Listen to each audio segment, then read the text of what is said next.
Bonjour, je m'appelle David et je suis chauffeur de bus. Alors oui, dit comme ça, c'est pas le métier le plus fascinant du monde. Néanmoins, c'est quelque chose que j'aime beaucoup. J'arrive à en vivre et ça fait 15 ans que je fais ce métier. Vous savez, en autant de temps, on rencontre beaucoup de gens. De tous les styles, des enfants, des jeunes, des adultes, des retraités, des gens pressés, des gens calmes, des gens bruyants, et ainsi de suite. Les personnes que je ne vois qu'une fois ou deux me marquent rarement. En revanche, celles que je prends régulièrement, je me fais à leur présence. C'est un peu les habitués de mon cher bus. J'ai fait de belles rencontres comme ça.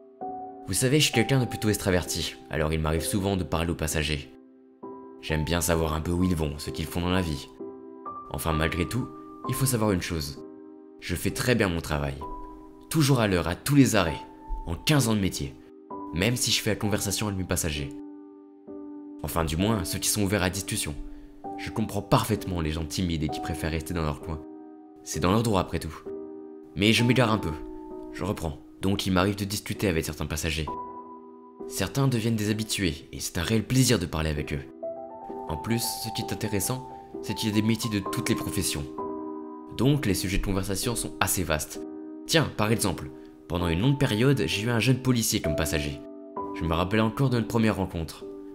C'était un des premiers arrêts de chaque début de trajet comme un autre. Les derniers passagers venaient de monter et je m'apprêtais à fermer les portes pour partir. Quand tout à coup, une voix se fit entendre au loin. « Attendez, j'arrive !» Merci. Je vais à l'ancienne mairie s'il vous plaît. Eh bien, vous êtes arrivé pile poil. Tenez, votre ticket. Merci, j'ai une fâcheuse tendance à être constamment dans la précipitation. Je vois. Eh bien, c'est une mauvaise habitude ça, monsieur. Installez-vous. Oui, on me le dit souvent. À chaque fois, il s'asseyait à la première place de la rangée. Vous savez, moi j'ai un dicton qui dit « Si je suis à l'heure, c'est que je suis en retard.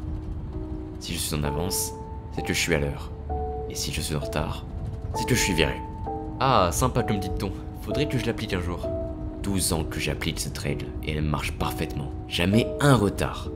Vous vous rendez compte? Waouh, vous êtes un professionnel vous. On peut dire ça comme ça, oui. Ce matin-là, nous n'avons pas eu le temps de plus parler. Avec les autres arrêts et les autres passagers, c'était compliqué. Mais il m'a souhaité une bonne journée en s'arrêtant à l'ancienne mairie. Et puis il est descendu. Il m'a dit que je le reverrais le soir même. Et ce fut le cas. Le soir, en passant dans l'autre sens, je me suis arrêté à l'ancienne mairie pour déposer certains passagers. Aucune trace du jeune homme du matin. Je m'apprêtais à repartir lorsque soudain... Attendez, j'arrive! Eh bien, vous ne mentiez pas quand vous disiez être sans cesse dans la précipitation. Oui, je vais rue du Lac. Tenez votre ticket, le même arrêt que ce matin donc. C'est ça oui, j'habite en haut de la rue en fait. Ah oui d'accord, je vois, c'est pratique. Et pourtant vous arrivez quand même en courant. C'est une mauvaise habitude, mais vous savez ce qu'on dit. Plus on habite proche de l'endroit où on doit se rendre, plus on se dit tranquille, j'ai le temps. Ah, on me l'avait encore jamais faite celle-là. Ah, je vous assure, c'est prouvé scientifiquement. Bon ben, si c'est prouvé alors, je ne peux rien dire. Et pour le fait d'arriver en courant en quittant votre travail, ça marche aussi? Ah ça, c'est à cause de la paperasse que j'avais à remplir. Ça prend du temps ces trucs-là. Vous travaillez dans quoi? Je défends nos chers concitoyens de dangereux bandits. Je suis policier. Ah d'accord, je comprends l'arrêt de l'ancienne mairie, vu que le commissariat est juste à côté. Mais dites-moi, pourquoi vous n'y allez pas en voiture? Je pourrais vous dire que c'est pour économiser de l'essence, mais en réalité j'ai juste pas le permis. Un policier qui n'a pas le permis? J'ai jamais vu ça de ma vie. Comment vous avez fait pour entrer dans la police? Ah bah vous savez, en travaillant vaillamment et efficacement, on fait quand même nos preuves. C'est incroyable. Et alors, pour les interventions, comment faites-vous? Ah bah ça, je monte toujours avec un collègue. De toute manière, on n'est jamais seul pour agir. Je vois, c'est pratique. Ah, on est arrivé à votre arrêt. En arrivant, je vis une petite fille d'environ 8-9 ans qui était à l'arrêt de bus. Tiens, il y a une petite fille seule à l'arrêt? Il se fait tard pourtant. Oui en effet, il ne s'agit pas de n'importe quelle petite fille. C'est ma fille à moi. Papa, tu es là? Coucou ma chérie, tu as passé une bonne journée? Oui, et la tienne? Évidemment puisque je te vois. Elle vous attend tous les soirs à l'arrêt de bus donc. Oui, mais ne vous en faites pas, elle n'est pas seule. Ma fiancée la surveille quelques mètres plus loin. En effet, je vis une femme lui faire coucou avec sa main. D'accord, parfait alors. Sur ce, je vous laisse, je reprends mon trajet. Bonne soirée à vous. Merci, très bonne soirée à vous aussi. On se verra demain, je prendrai le bus aussi à la même heure. D'accord, mais ne soyez pas en retard, hein. Parce que vous savez... Oui, j'essaierai de faire attention. Bonne soirée à vous. Je l'ai salué de la main puis je suis reparti. Ce fut ma première rencontre avec ce jeune homme si sympathique. Et le lendemain matin, je l'ai revu. Et devinez quoi? Il est arrivé tout essoufflé. Et les jours suivants aussi. Tous les matins, lorsque je m'arrêtais rue du Lac, je m'attendais à entendre un « Attendez, j'arrive !» Et tous les soirs, je le récupérais de la même façon, avant de le déposer, constamment dans les bras de sa fille. Nous avons beaucoup discuté, et j'ai appris à connaître ce jeune policier, qui n'avait pas le permis, mais qui avait une belle petite vie. À plusieurs reprises, nous avons parlé de sa fiancée, qu'il avait rencontrée lors d'une fête de village, et de sa fille, la petite Camille. Un autre jour, sur le chemin pour l'ancienne mairie, nous avons eu une autre discussion. Vous savez, si vous ne pensez pas être à l'heure pour mon bus le soir, vous pouvez prendre celui de mon collègue. Il ne passe qu'avec 10 minutes de décalage. Bon, son trajet est un poil plus long, mais il passe quand même rue du Lac, et comme ça, vous pouvez le prendre tranquillement. Oui, je l'avais vu sur les horaires. Je l'ai testé une fois avant de commencer à prendre le vôtre, mais je préfère votre conduite. Et puis, vous êtes plus sympathique que lui également. Je vous remercie. Et puis, j'ai un peu l'impression qu'il y a une certaine amitié qui s'est installée entre nous. Ça m'arrive assez souvent. Il faut dire que je m'intéresse beaucoup aux gens. J'ai vu ça, oui. Mais personnellement, ça ne me dérange pas. Eh bien, tant mieux. Nous arrivons à votre travail, monsieur le policier. Merci encore, David. Ah, j'oubliais. Malgré ce que j'ai dit, je pense que ce soir, je vais prendre le bus de votre collège, je pense. Il faut que je passe à l'épicerie en sortant du travail. Une course de dernière minute? C'est que aujourd'hui c'est l'anniversaire de ma fille, alors je vais lui acheter un gâteau aux fraises avant d'entrer. Oh, je vois. Vous lui souhaiterez un joyeux anniversaire de ma part. Je n'oublierai pas. Est-ce que si ma fille est à l'arrêt, vous pourrez lui dire que j'arrive plus tard? Je sais que je vous en demande beaucoup, mais... Pas de problème, ce sera fait. Merci beaucoup, David. Vous êtes vraiment un type bien. M'arrêter 30 secondes, ça ne me dérange pas du tout. Bon, j'y vais, sinon je vais vous mettre en retard. Passez une bonne journée. Vous aussi. Il est descendu, et j'ai repris ma route. Le soir même, je me suis arrêté à son arrêt pour y déposer d'autres passagers. Mais comme cet agent de police me l'avait dit, ce soir-là, il n'était pas présent.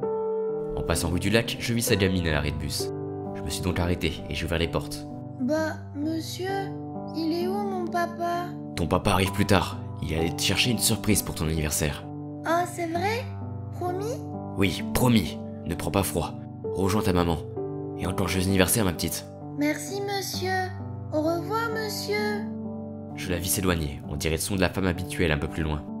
Je repartis aussitôt. J'étais content d'avoir pu la prévenir, comme mon ami me l'avait demandé, et d'avoir en même temps pu lui souhaiter son anniversaire. Le jour suivant, en m'arrêtant rue du Lac, je pensais revoir le policier. Néanmoins, il ne s'est pas présenté. Je ne pouvais pas attendre plus longtemps, alors je suis reparti. Le soir, je ne l'ai pas vu non plus. Je me suis dit qu'il avait sûrement pris un congé pour passer une journée avec sa famille. Les jours passèrent, et je n'ai plus revu l'agent de police en jouet que je prenais à bord de mon bus. Je ne voyais plus non plus sa petite fille à l'arrêt chaque soir. Je me disais alors que ses horaires avaient peut-être changé, et que par conséquent, cela ne collait plus avec celle de mon bus. J'aurais vraiment préféré. Un jour, j'ai appris par un passager pourquoi l'agent de police ne venait plus. En réalité, le jour de l'anniversaire de sa fille, il est sorti après son travail pour aller à l'épicerie, afin d'acheter un gâteau. Après l'avoir pris, il prit également un bouquet de fleurs, et le plaça dans la file d'attente pour payer. L'homme placé devant lui sortit un couteau de sa poche et menaça le caissier pour récupérer l'argent du commerce. Mon ami étant policier ne pouvait pas laisser passer ça. Il est alors intervenu, le ton a dégénéré, et ils se sont battus. Le policier a réussi à désarmer le voleur, alors que lui-même ne possédait aucune arme. L'homme s'est enfui, et l'agent allait se lancer à sa poursuite. Néanmoins, il n'avait pas remarqué que lors de sa lutte, il avait pris plusieurs coups de couteau, à différents endroits. Il s'est alors écroulé. Il fut emmené à l'hôpital, et après une opération, tomba dans le coma. Quelques jours plus tard, le policier succomba à ses blessures, entouré de sa famille. En apprenant ça, mon cœur s'est comme arrêté. J'avais du mal à croire que le policier constamment en retard, qui était devenu un ami, n'était plus de ce monde. Et puis je me suis rappelé de ce que j'avais dit à sa fille le soir de son anniversaire. Ton papa arrive plus tard, il allait te chercher une surprise pour ton anniversaire. Ah, c'est vrai? Promis? Oui, promis. Ma promesse a dû lui faire beaucoup de peine en apprenant ce qui était arrivé à son père. Moi qui ne pleure jamais, à ce moment-là des larmes ont coulé le long de mes joues. J'avais le cœur serré. Vous savez, nous n'étions pas les amis les plus proches. Mais au fil du temps, à le prendre avec moi et à discuter avec lui, j'avais vraiment noué un lien fort avec lui. C'est ce qui arrive lorsque l'on est chauffeur de bus. On voit des gens, on les suit pendant une partie du chemin, puis ils descendent un jour, pour ne plus remonter à bord. Malgré tout ça, encore actuellement, lorsque je m'arrête rue du Lac, j'ai toujours cette impression qu'un jeune policier va arriver, essoufflé, en criant « Attendez, j'arrive !»